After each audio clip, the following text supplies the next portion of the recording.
이제 교재 452페이지를 펴시고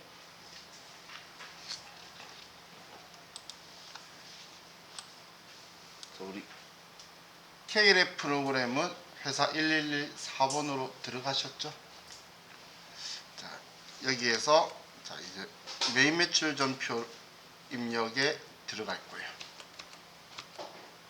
메인 매출 전표 입력.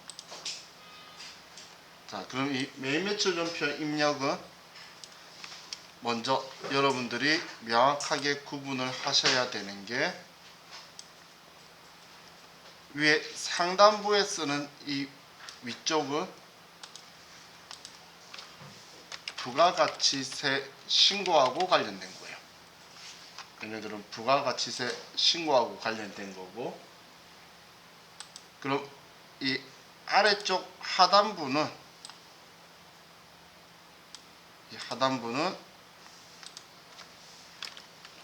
일반 전표가 아래 있다고 보시면 돼요. 그럼 전표에 입력을 하는데 회계상의 거래가 발생해서 전표에 입력하는데 부가가치세 신고하고 관련이 있으면 여기에서 쓰는 거고, 그냥 회계상 거래만 발생했고 신고하고 관련이 없으면 일반 전표에 쓰는 거예요. 그래서 여기는 부가가치세 신고하면서 전표 입력까지 한 번에 할 수 있는 기능이 있는 게 메인 매출 전표라고 보시면 돼요. 그럼 위에 상단부에 쓰는 거는 부가가치세법에 의한 것들, 아래쪽은 재무회계에 의한 거 쓰게 되겠죠. 그럼 오늘 저와 같이 이야기했던 과세표준 관련된 금액은 공급가액, 얘가 과세표준이라고 그랬죠. 그럼 여기에는 공급가액을 쓸 건데, 아래쪽에는 사오면 원가, 팔면 우리 수익, 제품 매출 이런 것도 쓰겠죠. 그거는 우리는 회계상의 기준으로 쓸 거고, 위쪽은 세법상의 기준이라서 두 개를 따로 생각하셔야 되지 똑같이 생각하면 안 돼요.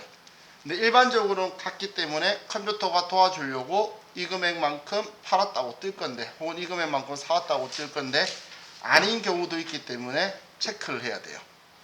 그래서 이 두 개를 이원화시켜서 생각하셔야 돼요. 그럼 사용하는 방법은 뭐 엄청 간단해요. 우리 일반 전표 때와 똑같이 날짜를 쓰고 일을 쓰면, 예를 들어 1월 1일이다 라고 쓰면 날짜는 못 바꾸고 바로 입력하는 방식으로 들어가죠. 그런데 날짜를 클릭해서 얘를 지우면 날짜를 쓸 수 있는 거예요. 그럼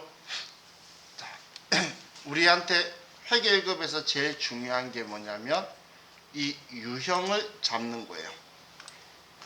이 유형이 아래쪽에 있는 이 번호를 가지고 여러분이 선택을 할 건데, 이 부가세 유형이라는 건 뭐냐면 부가가치세 신고서 작성 칸을 결정하는 거예요.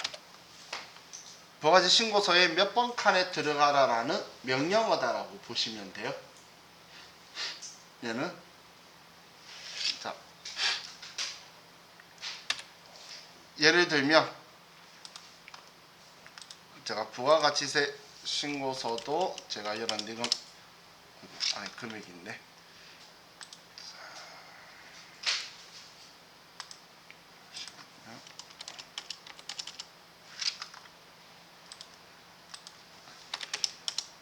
제가 예를 들어서 11번이라는 애를 선택을 했어요. 그래서 금액을 1100만원이다 라고 쓰면, 그러면 다른 건 안 써도 부가가치세 신고서에 1번 칸에 금액이 들어가요. 여기에 또 제가 여기에 또 12번이라는 걸 쓰게 되면, 지금 제가 여기에서 과세 유형에 11번 썼고 두 번째 건 12번을 쓴 거예요. 그럼 이 번호를 쓰면 부가가치세 신고서에 5번 칸에 들어가라는 명령어예요. 그럼 부가가치세 신고서를 컴퓨터가 같이 작성을 해줄 건데 몇 번 칸에 들어가라는 명령어는 이 과세 유형이고, 거기에 얼마의 금액이 들어가라는 게 이 과세 표준인 거예요. 그럼 이 유형이라는 건 여기 몇 번 칸에 들어가라는 명령어인데, 이 칸들이 어떻게 나눠져 있냐면 10%인 세금 계산서다, 신용카드나 현금 영수증이다, 증빙이 없다.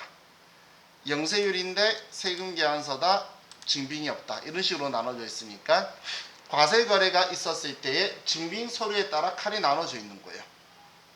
지금 얘네들이. 그럼 이걸 역으로 이야기를 하면 지금 칸을 결정하는 게 과세 유형이라고 했는데 이 과세 유형의 결정이 증빙 서류로 난다는 거예요. 증빙 서류로.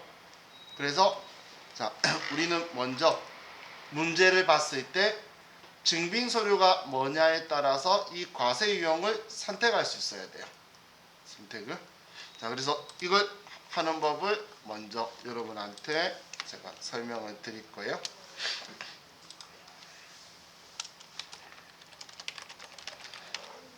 자, 먼저 과세 유형을 우리가 찾는 첫 번째 방법은 증빙 서류를 가지고 얘가 몇 번의 유형을 쓰면 어디 칸에 가라고 결정을 하게 될 건데, 그런데 증빙 서류만 가지고 우리가 체크를 못하는 경우가 있어요.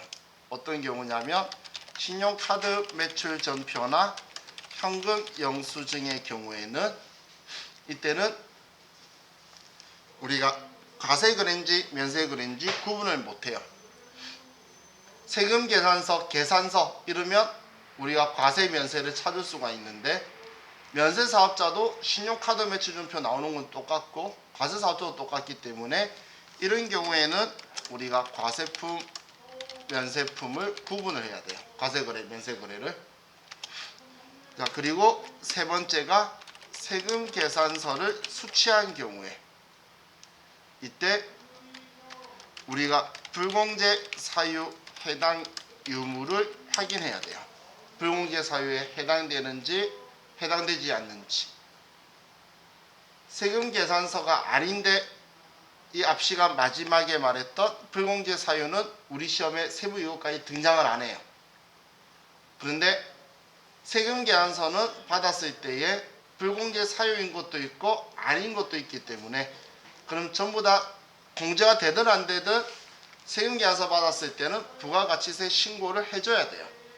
그것 때문에 이때만 불공제 사유에 해당하는지를 확인한다는 거예요.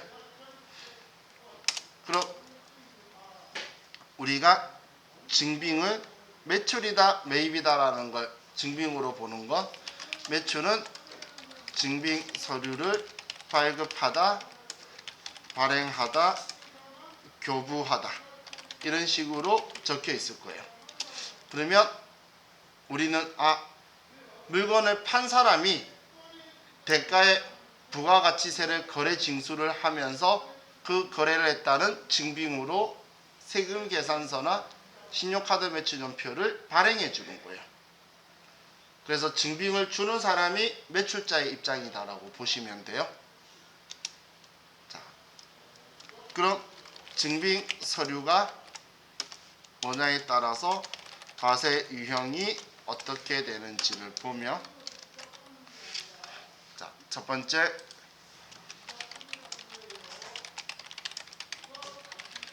세금 계산서나 전자세금 계산서를 발급하다라는 표현이 적혀 있으면 그때 우리는 과세 유형을 11번 매출 과세라는 유형을 선택하게 돼요. 11번 과세 매출을 선택할 거고, 다음 증빙 서류가 영세율 전자세금 계산서를 발급하다. 자, 제가 가로 쓴 거는 글자가 있을 수도 있고 없을 수도 있다는 거예요.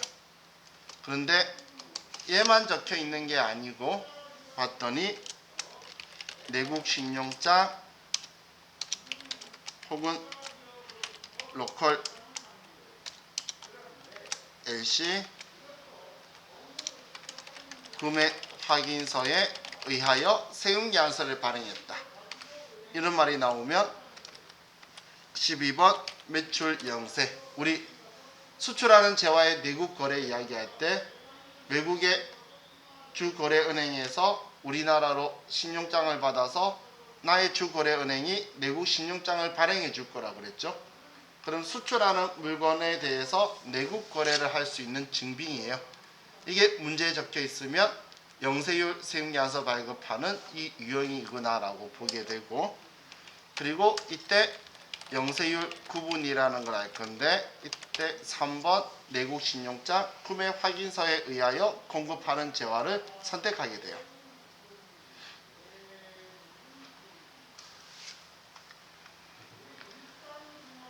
지금 제가 적은 게 어떤 걸 이야기하는 거냐면, 매일 매출 전표에서 제가 여기에 12번이라고 썼죠. 그러면 영세율 구분도 주에 써줘야 되는데, 이때 3번 내국 신용장 구매 확인서에 의하여 공급하는 재화를 선택해 줘야 된다는 거예요. 이걸 제가 이렇게 글로 표현한 거예요. 자, 다음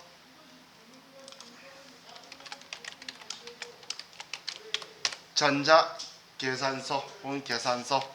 자, 여기에서 참고로 면세 사업자의 적격 증빙은 계산서예요. 계산서.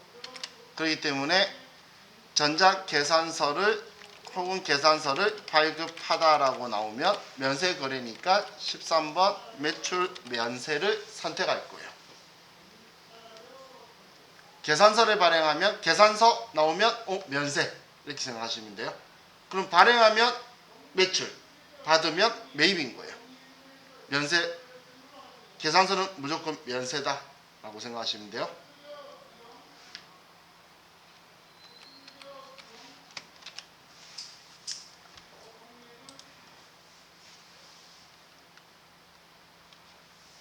자, 다음 증빙서류가 없거나 무증빙인데, 무증빙이라는 건 진짜 증빙이 없을 수도 있고, 아니면 간이 영수증처럼 이 앞 시간에 부가가치세법에서 인정 안 하는 증빙이라고 했었죠. 간이 영수증이나 일반 영수증 이런 것들을 수치를 했는데, 죄송해요. 이것들을 발행을 했는데, 그런데 이 거래에 과세 거래라는 거예요. 부가가치세를 받는데 상대방한테 그걸 받았다는 적격 증빙을 안 해준 거예요. 여러분이 편의점에 가서 500원짜리 돈 좀 주면서 껌 한 통 주세요라고 해서 껌을 샀어요. 그럼 상대방이 현금 영수증 해드릴까요 했더니 여러분이 아니요 그냥 간 거야. 그렇다고 해서 부가가치세 안 받은 게 아니죠. 그럼 그 편의점 입장에서는 부가가치세는 받았는데 그거에 대한 증빙을 안 해준 거야. 그걸 과세거래인데 아무 증빙을 발행을 안 했을 때, 그때 우리는 14건별이라는 과세 유형을 선택하게 돼요. 그럼 이 14건별은 우리 시험 때 컴퓨터에 세팅이 되어 있는 기본값이고, 실무 버전에도 거의 다 그렇게 쓰는데, 여기에 공급 가액이라는 건 부가가치세 별도라는 금액이죠. 그런데 공급 가액 칸에 공급 대가를 입력하도록 설정이 되어 있어요. 왜냐하면 우리가 일반적으로 여러분들이 회사 돈으로 밥 먹고 왔어요. 그럼 만원짜리 밥 먹었으면 만원이지 9천 얼마에 부가가치세 900 얼마 이런 식으로 나눠서 이야기해주면서 가지고 오지 않죠. 그렇기 때문에 자동으로 분리되는 게 편하다는 거예요. 그럼 지금 공급 가액 칸에 공급 대가를 입력한다는 게 무슨 말이냐면, 자, 여러분들 컴퓨터에다가 여기에 그냥 1일자로 해서 11번 매출과세라고 11번이라고 한번 쳐보세요. 여러분 컴퓨터에 아무나 쓰면 돼요. 어차피 다 지울 거니까. 그럼 11번이라고 쓰고 나서 여기에 1000만원이라고 쓰면 옆에 100만원이 붙죠. 이렇게 되죠. 그런데 다시 아랫줄로 내려와서 1일날 14번으로 누르시면 14건별이 되는데, 이때 1000만원이라고 쓰면 얘가 분리돼 버린다는 거예요. 이렇게 지금 14번이라고 해서 건별로 해서 쓰면 1000만원이었으면 분리가 되죠. 그럼 1000만원의 부가세 별도인 금액이라고 하면 14건별에서는 여기에 공급가액 칸인데 공급대가인 1100만원이라고 써야지 1000만원에 100만원이 된다는 이야기예요.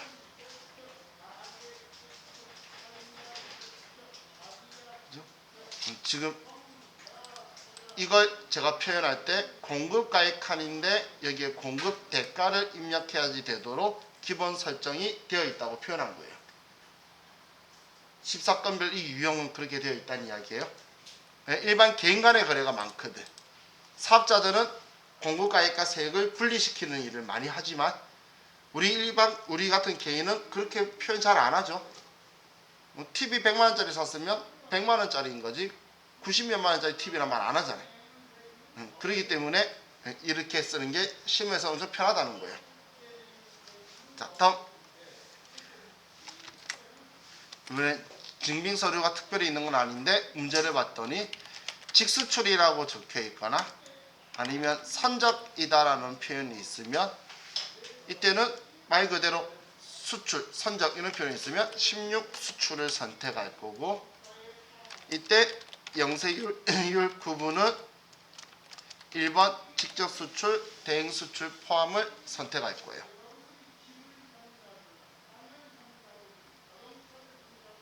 자, 이 앞에 제가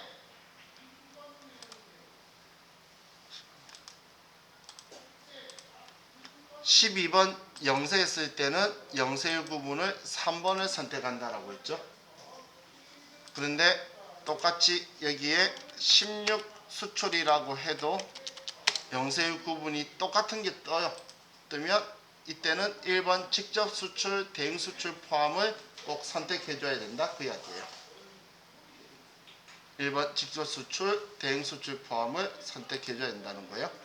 금액까지 써야지 얘가 클릭돼요. 그래서 여기까지만 쓰고 있는 거예요. 자, 다음 또 증빙서류가 신용카드 매출 전표를 발행하다 혹은 카드로 결제받다 이런 표현이 있으면 이때는 과세품이냐 면세품이냐 혹은 과세거래냐 면세거래냐라고 확인하는 거예요. 근데 과세거래 면세거래 확인하는 제일 쉬운 방법이 거래금액에 부가가치세가 별도로 있는지 보면 돼요. 그럼 별도로 있으면 과세거래겠죠. 아예 거기에 대한 언급이 없고 명시도 없으면 그냥 면세거래라고 보면 돼요. 그럼 과세거래면 17번 카드과세고 이때도 카드가 개인 거래가 많기 때문에 공급가액 칸에 공급대가를 입력을 해요.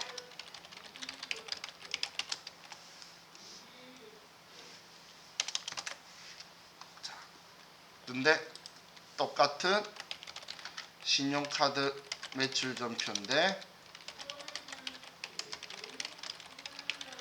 그런데 얘가 면세거래라면 그때는 18번 카드 면세를 선택한다는 거예요. 이건 우리 생각할 수 있겠죠. 부가가치세 별도로 적혀 있거나 공급 대가 표현 쓰거나 포함된 금액이다. 그러면 카드 결제 받았다 나오면 17번 카드 과세, 면세품이면 18번 카드 면세 이렇게 되겠죠.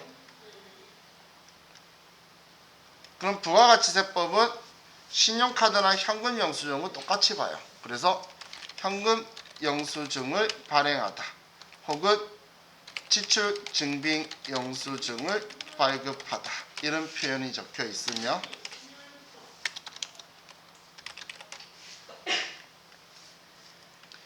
우리는 과세거래냐 면세거래냐 봐서 과세거래면 22번 현금 과세 현과 만약에 현금 영수증 지출 증빙 영수증 발급하다라고 했는데 면세거래면 23번 현금 면세다 이걸 선택한다는 거예요.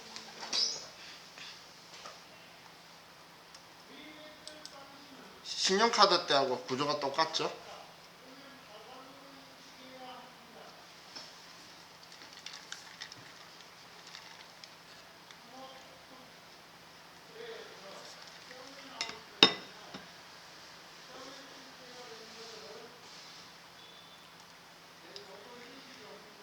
그럼 우리 매입 매출 전표에 보면 이렇게 과세 유형을 선택했을 때 지금 왼쪽이 매출이라고 적혀 있죠. 이 매출이 증빙을 우리가 발행해 준 거예요. 팔면 증빙을 준다라고 했죠. 부가세 받고. 그때 세금계산서면 11번 매출과세, 영세율 세금계산서나 내구신용장, 구매확인서, 로컬 A시에 의해서 적혀 있으면 12번 매출영세, 계산서 발급해주면 13번 매출면세, 과세거래인데 증빙이 없거나 간이영수증 발행해주면 14건별, 15번은 우리 쓸 일 없고, 직수출이나 아니면 우리 선적하다라는 표현이 있으면 16수출, 16카드 매출전표 발행해주거나 카드를 결제받았다는데 과세거래면 17번 카드과세, 면세거래면 18번 카드면세. 시험에 나오진 않는데 혹시 만약에 로컬렛시에 의해서 카드로 발행해줬다고 하면 19번 카드 영세를 써요. 자, 20번은 즉 우리 챕터 아니고 22번 현과도 현금 영수증이 발행해주거나 지출증빙 영수증 발행해주는데 과세거래면 22번 현금과세, 면세거래면 23번 현금면세, 이렇게 선택을 하게 될 거예요. 제가 하나 빼먹은 게 있네. 이하고 똑같이 신용카드나 현금 영수증 똑같이 지급해요. 그래서 현과에도 22번 현금과세에도 공급가액 칼에 공급 대가를 입력하는 방식으로 기본 설정 값이 되어 있어요.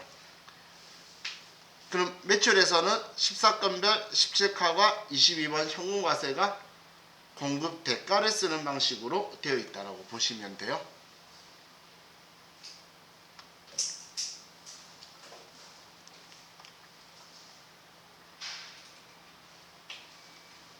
자, 그럼 이번에는 매입에 대해서 보도록 할게요. 자, 매입은 우리가 증빙을 발급받다, 수취하다, 수령하다,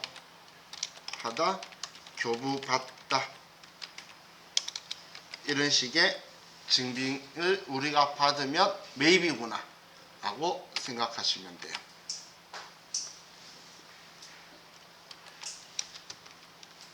그럼 우리가 받은 증빙이 세금계산서이거나 전자세금계산서면 이때는 바로 과세용을 잡으면 안 되고, 불공제 사유에 해당되지 않으면, 불공제 사유에 해당되지 않는 경우에, 이 말은 다른 말로 하면 공제가 되는 경우라는 거죠. 불공제가 아닌 거니까, 불공제 사유에 해당하지 않는 건 되는 거니까 그때 51번 매입과세를 선택할 거예요. 불공제 사유에 해당하지 않는 경우에. 다음은 증빙이 영세율 전자세금계산서를 우리가 받게 되면 과세 유형은 52번 영세, 매입 영세예요. 이번에는 혹은 영세율 세금계산서이기 때문에 얘도 내국 신용장, 로컬 LC, 원구매 확인서에 의하여 이런 말이 적혀 있으면 우리는 영세율 거래구나라고 생각하면 되겠죠. 자, 다시 말하는데 이 증빙은 수출하는 채와의 내국 거래에서 일어나는 거예요.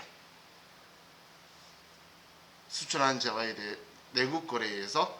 그럼 이번에 얘는 매입이라는 건 우리가 수출하려고 다른 과세사업자한테 영세율로 물건을 사오려고 하면 이걸 우리가 제시하는 경우겠죠. 이거 주고 나 수출할 거니까 부가세 0원으로 세금계산서 발행해줘 라고 하는 거예요. 자, 다음 증빙이 계산서면. 자, 계산서는 어떤 사업자의 적격 증빙이라고 그랬죠?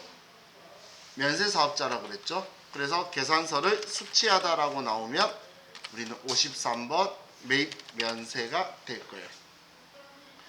사실 우리 시험에서는 면세 매출은 회계 1급에 잘 나오지 않고, 왜냐면 우리가 경영사업자로 잘 나오지 않기 때문에. 그런데 면세품은 종종 살 거예요. 꽃집에서 화환을 사도 꽃집이 면세 사업자고, 또 뭐 정육점에서 뭘 사도 정육점이 면세 사업자이기 때문에 계산서를 받을 거예요. 과일 가게나 그런 데서. 그럼 계산서 받으면 53번 매입 면세. 자, 다음 전자 혹은 그냥 종이 세금 계산서를 수취하다라고 있는데, 이번엔 봤더니 불공제 사유에 해당하는 거예요. 불공제 사유에 해당하면 54번 불공을 선택해야 되고, 이때는 불공제 사유를 꼭 선택을 해줘야 돼요. 왜 얘를 불공제라고 했는지. 그럼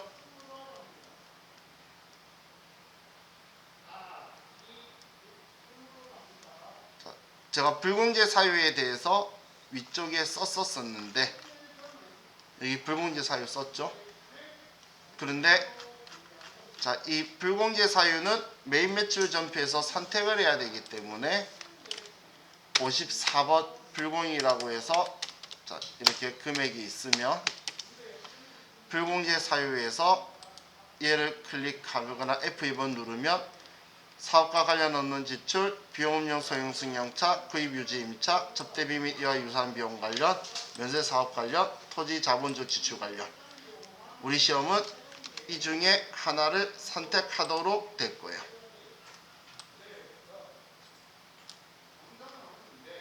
자본적 지출이라는 건 자산 처리하는 거죠. 우리 과거에 그 땅 사면서 있었던 기존 건물 즉시 철거비라든지 뭐 이런 것들 이야기하는 거예요. 그 토지라고 처리할 거잖아요. 그게 자본적 지출인 거죠. 다음 우리가 봤는데, 수입 전자 세금 계산서를 수취하다, 수령하다, 혹은 어디 세관 이렇게 적혀 있으면 얘는 55번 수입을 선택하면 돼요. 세관장한테 우리가 사업자라면 부가세 부담 안 해도 된다라고 세금계산서를, 사업자 등록증을 제시하면 세관장이 부가세 받았다는 증빙으로 세금계산서 발행해 줄 거라 그랬잖아요.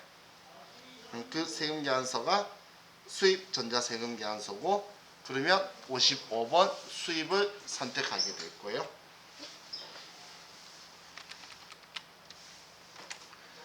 자, 다음 증빙이 신용카드 매출 전표를 수취하다 혹은 카드로 결제하다. 이번에 우리가 카드를 끌은 거예요. 그럼 이때도 과세 거래냐 면세 거래냐. 과세 거래면 57번 카드 과세를 쓸 거고, 얘도 공급 가액 칸에 공급 대가를 입력하는 방식으로 써줄 거예요. 그럼 신용카드 매출 전표에 그래서 카드로 결제하다라고 하고, 면세 거래라면 58번 카드 면세를 선택할 거예요. 또 신용카드와 현금 영수증을 부가가치세법은 똑같이 본다라고 했죠.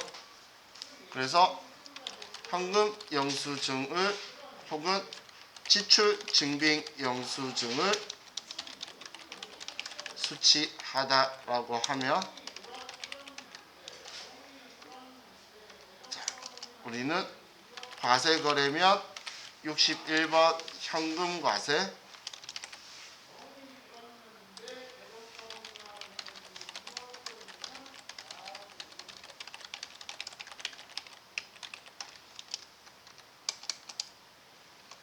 면세 거래면 62번 현금 면세다.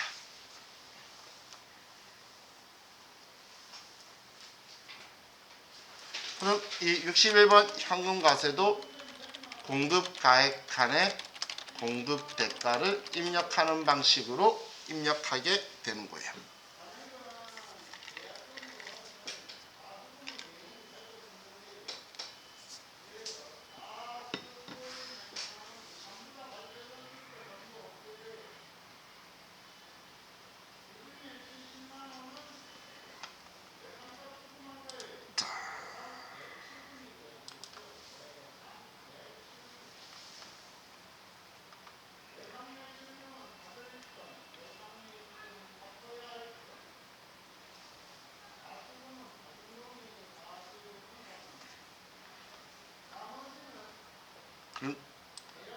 지금 한 이 유형들은 우리가 증빙을 받으면 오른쪽에 매입이라고 여러분들이 보셔야 돼요.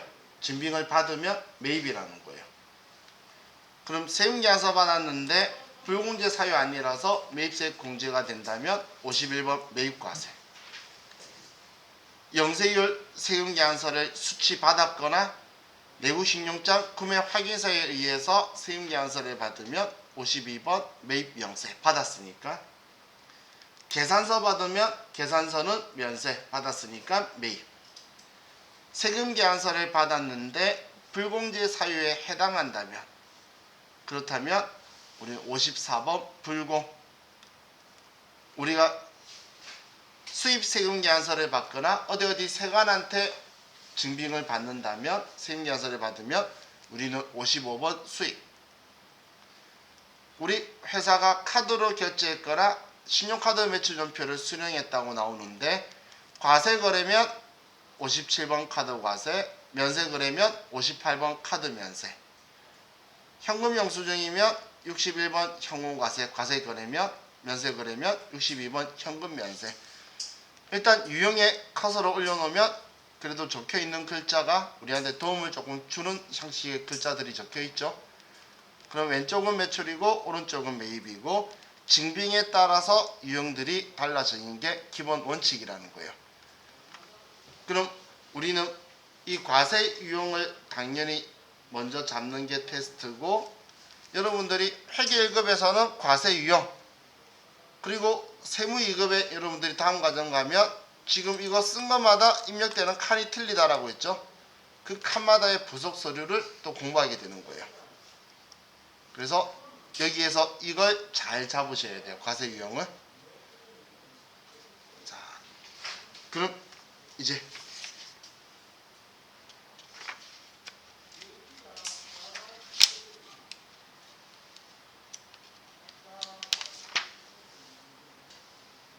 교재는 459페이지로 가고, 459페이지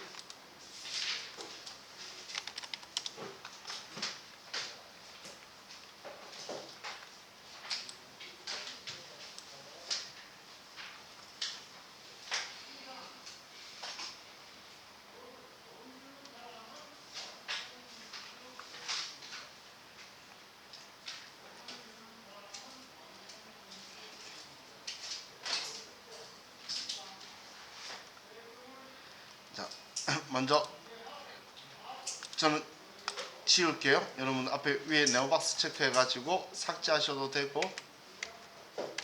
안 하셔도 되고, 일단 4월달로 오세요. 전 4월달에 썼기 때문에 4월 들어가려고 쓴 거예요. 자, 전표 하나를 입력하고 나서 제가 이 메뉴들을 설명을 드릴게요. 자, 제일 먼저 문제를 보세요. 4월 10일 날 주식회사 현대전자에 전자제품을 아래와 같이 판매하고 전자세금 계산서를 발급하다. 그리고 대금은 전액 현금으로 받다라고 적혀 있는데, 그럼 여기에서 제일 먼저 여러분들 체크할 건 전자세금 계산서를 발급하다라는 글자 보이죠? 이 글자 때문에 과세 유형은 11번 매출과세가 된 거예요. 이 글자 때문에. 다른 거 다 없어도 얘만 가지고 있으면 11번 매출과세예요. 그럼 세탁기 40개를 개당 60만원에 현대전자한테 팔았다는 거 알겠죠? 자, 그럼 이제 여러분들 컴퓨터에 가서 저같이 천천히 볼게요. 자, 4월 10일 날짜 10일이라고 쓰고 하셨죠? 자, 그럼 세금계산서 발행했으니까 여기에 유형에다 숫자 11번 며칠 과세.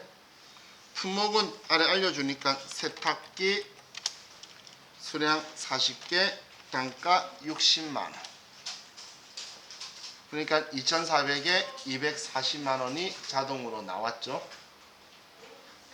자, 거래처는 일반 전표와 똑같이 F2번 누르거나 한글로 주자 현대라고 치면 현대전자 나오고. 자, 이제 전자에 체크하게 되어 있는데 지금 여기에 글자 보면 전자세금계산서 이 글자가 있죠. 그럼 컴퓨터가 전자세금계산서를 발행을 제대로 한 건지 아닌지 알아야 세금계산서 합계표 제출할 건지 안 할 건지까지 구분해 줄 거예요. 그래서 전자 발행이 되었으면 여기에 다른 곳에서 전자 발행이 됐으면 이 전자 발행됐다는 걸 사인 주기 위해서 아래 보시면 1번 전자의 여 숫자 1번 누르면 아래 1번 누르면요 0번 누르면 부대인데 그냥 엔터 치면 비워져서 가요. 그럼 지금 문제 전자세금계산서라서 여기 숫자 1번이라고 써서 여로 만든 거예요.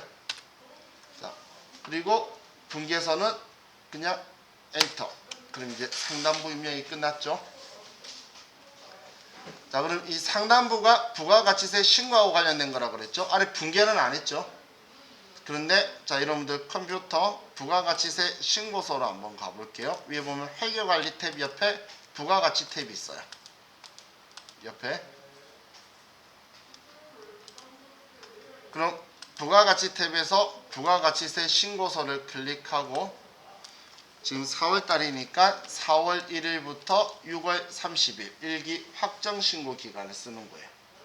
4월 1일부터 자 이렇게 쓰세요. 얘 날짜 쓸 때는 다 입력하지 말고 여러분들 실수하는 분들 있으니까 자 앞쪽은 4 엔터 치면은 첫 번째 날이 나오죠. 뒤쪽은 6 엔터 치면 말일날이 나와요. 우리 또 이럴 수도 있잖아. 갑자기 내가 너무 마음이 급해서 6월 30일이 31일인가 30일인가 이거 세고 있을 수 있잖아. 네, 그러지 말고 그냥 월만 쓰고 엔터 치면 앞쪽에 있는 거는 첫째 날, 뒤쪽에 있는 건 마지막 날이 나와요. 그러면 그냥 이렇게 쓰면 되겠죠. 그럼 지금 아래쪽 분계는 안 하고 상단부만 입력했는데 1번 칸에 들어가라고 지금 문제에서 세금계산서 발급했다 적혀 있잖아. 그래서 매출에서 과세의 세금계산서 발급분에 1번 칸에 금액이 들어온 거예요. 그럼 이거 말고 하나 더 볼게요. 아래 세금계산서 합계표라고 있죠. 세금계산서 합계표 찾으셨나요? 얘 클릭해서 4월부터 4 엔터 6 엔터라고 엔터 치면 이번에도 세금계산서 합계표가 만들어져 있죠. 왼쪽 오른쪽 이 두 개 탭의 차이는 전자의 여라고 적법하게 하면 세금계산서 합계표 제출 안 해도 되는 거. 전자의 여라고 체크 안 하면 이 칸에 들어와서 그 외로 들어와서 세금계산서 합계표를 제출해야 되는 거. 그럼 전자 체크 잘못해도 오답 처리가 돼요. 부분 채점 뭐냐 많이 물어보는데 없어요. 괜히 창피하게 계속 물어봐가지고 나도 계속 물어봤더니 창피해서 더 이상 못 물어보겠어. 세무사에. 그럼 부분 채점 없어요. 그럼 지금 우리가 입력한 이 위에 쪽이 부가가치세 신고하고 관련된 거 쓴 건데 자 여기에서는 우리한테 제일 필요적 기재사항은 뭐냐면 자 먼저 날짜는 꼭 맞춰야 돼요. 날짜. 그 다음 과세 유형 틀리면 안 되겠죠. 그건 신고서 몇 번 칸에 가라는 명령어니까. 그 다음은 과세 표준인 공급가액. 근데 얘 쓰면 세액은 자동으로 알아서 나와요. 유형을 알기 때문에 우리가 먼저 썼기 때문에. 그리고 거래처 코드 번호를 선택하는 방식으로 거래처를 써줘야 되고 그리고 전자세금계산서 유무를 쓰는 거예요. 그럼 제가 이렇게 썼는데 그럼 여러분은 이렇게 생각하시면 돼요. 품목, 수량, 단가, 그리고 분계도 유형이 여러 개 있는데 얘네들은 채점 기준 아니에요. 번호 열심히 안 써도 되고. 품목, 수량, 단가는 안 쓰면 내 마음이 심란해서 문제 적어준 대로 있으면 쓰고 없으면 의미 통하게 쓰는 거예요. 그냥 2,400만 원만 나오면 되고, 거래처도 당연히 거래처 코드가 있도록 쓰면 되지, 위에 제가 VP한 거는 여러분들이 전혀 고려를 안 하셔도 되는 부분인 거예요. 그럼 위쪽은 이제 우리가 부가가치세 신고라면 여기 분계라고 적혀 있는 것은 뭐냐면, 우리가 실제적으로 아래 분계를 할 때 여기에 분계를 할 건데, 이때 우리를 편리하게 도와주려고 하는 거예요. 일반 전표처럼 현금이라고 누르면 입금 전표나 매입이면 출금 전표가 자동으로 현금이 써지는 거고, 2번 외상이라고 하면 외상 매출금, 외상 매입금이 자동으로 분계를 해주는 거예요. 엄청 많이 도와줘요. 또 3번 혼합은 우리가 직접 3번 차변, 4번 대변을 해서 입력하는 방식이고, 4번 카드는 카드사에 외상 거래했을 때 카드사가 붙어야 되겠죠.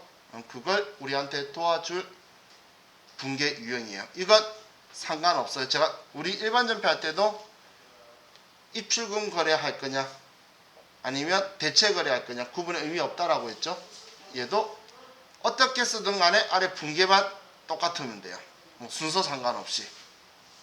그럼 자, 우리 1번 현금이라고 누르면, 지금 문제에서 현금으로 전액을 받았다고 하니까 1번 현금 누르면 입금 전표가 나오죠. 전액 현금 받았다고 문제 되어 있으니까 분계용을 1번 현금이라고 해서 여러분 엔터 치고 끝내셔도 되고, 저처럼 혼합이라고 3번을 눌렀으면 대변에 제품 매출한 거 맞냐고 확인하는 거예요. 지금 칸을 보면 부가세 예수금은 매출이니까 컴퓨터가 알아서 240만 원을 써준 거고, 그리고 색깔 있는 거는 손대지 말라는 거고, 아래 제품 매출은 자주 일어나니까 썼는데 아니면 수정하라고 커서가 들어와 있는 거예요. 근데 이번에 제품 매출한 거 맞죠? 그러면 엔터 치면 다음 줄로 내려오고, 매입 매출 전표가 우리 회계일급 할 때 사람들이 많이 좋아하는 이유가 징빙을 가지고 매출인지 매입인 줄 알았는데 매출이라는 유형을 써서 쓰고 나면 대변 정리되면 팔았으니까 차변에 돈 어떻게 받았는지만 쓰면 끝이에요. 매입은 뭐 샀는지 정리하면 대변에 돈 어떻게 줬는지, 외상했는지, 돈 줬는지 이거만 쓰면 돼요. 얘는 전에 현금으로 받았죠. 그래서 차변에 현금이다라고 이렇게 써주면 돼요. 이렇게 쓰든 방금 분계 유형을 1번 현금이라고 해서 입금 전표로 만들든 그거는 여러분 자유예요. 똑같은 전표가 나중에 발행이 되는 거예요.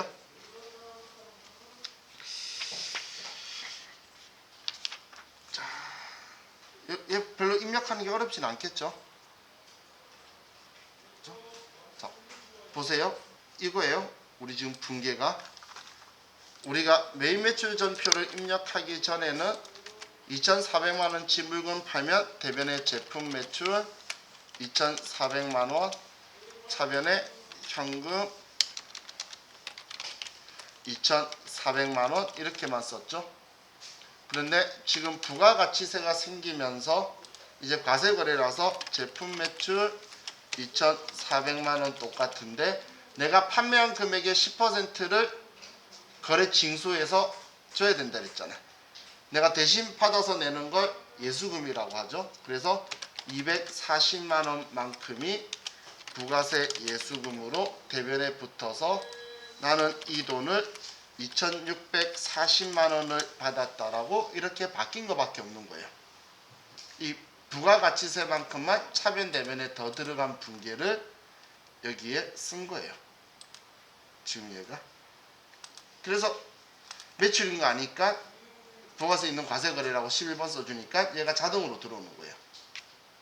그럼 컴퓨터가 나름 기본적인 얘 먼저 잡아주고 얘 맞냐 물어보면 확인해서 맞으면 엔터 치면 되고, 차변의 돈 어떻게 받는지만 쓰면 붕괴는 완성이 되죠.